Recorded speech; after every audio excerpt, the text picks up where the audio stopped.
Mere Christianity, Book 2, What Christians Believe, The Rival Conceptions of God. I've been asked to tell you what Christians believe, and I'm going to begin by telling you one thing that Christians do not need to believe. If you are Christian, you do not have to believe that all the other religions are simply wrong all through. If you are an atheist, you do have to believe that the main point in all the religions of the whole world is simply one huge mistake. If you are a Christian, you are free to think that all these religions, even the queerest ones, contain at least some hint of the truth. When I was an atheist, I had to try to persuade myself that most of the human race have always been wrong about the question that mattered to them most. When I became a Christian, I was able to take a more liberal view. But of course, being a Christian does mean thinking that where Christianity differs from other religions, Christianity is right and they are wrong. As in arithmetic, there is only one right answer to a sum, and all other answers are wrong. But some of the wrong answers are much nearer being right than others. The first big division of humanity is into the majority who believe in some kind of God or gods, and the minority who do not. On this point, Christianity lines up with the majority, lines up with the ancient Greeks and Romans, modern savages, Stoics, Platonists, Hindus, Mohammedans, etc., against the modern Western European materialist. Now I go on to the next big division.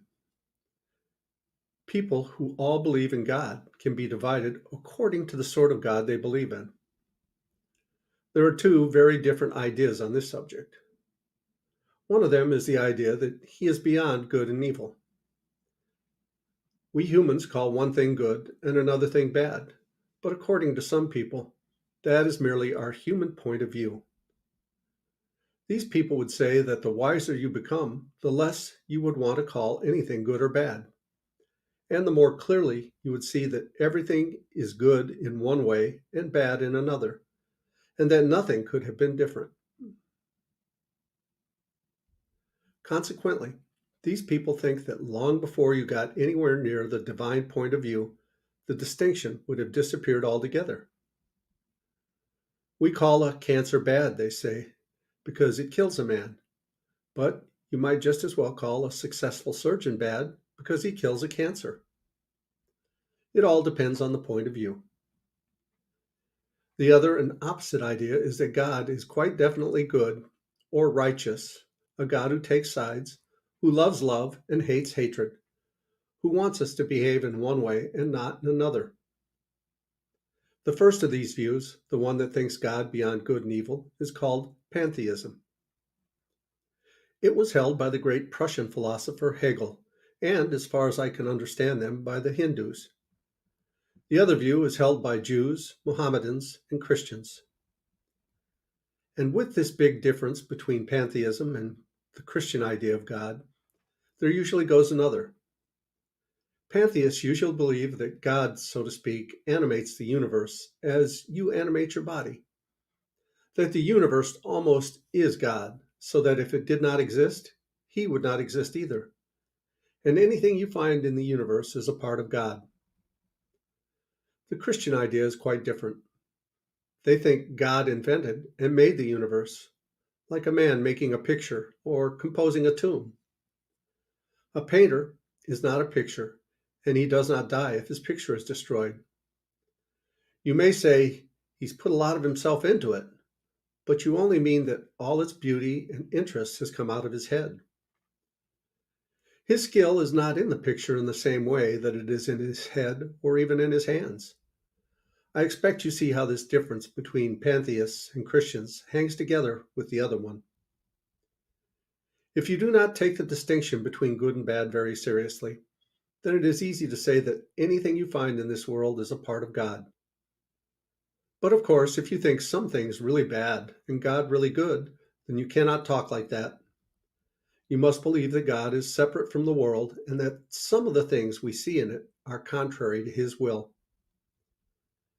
Confronted with a cancer or a slum, the pantheist can say, if you could only see it from the divine point of view, you would realize that this also is God.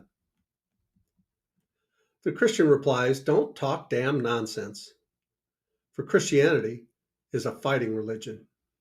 It thinks God made the world, that space and time, heat and cold, and all the colors and tastes, and all the animals and vegetables are things that God made up out of his head, as man makes up a story. But it also thinks that a great many things have gone wrong with the world that God made, and that God insists, and insists very loudly, on our putting them right again. And of course, that raises a very big question. If a good God made the world, why has it gone wrong? And for many years, I simply refused to listen to the Christian answers to this question because I kept on feeling whatever you say and however clever your arguments are, isn't it much simpler and easier to say that the world was not made by any intelligent power?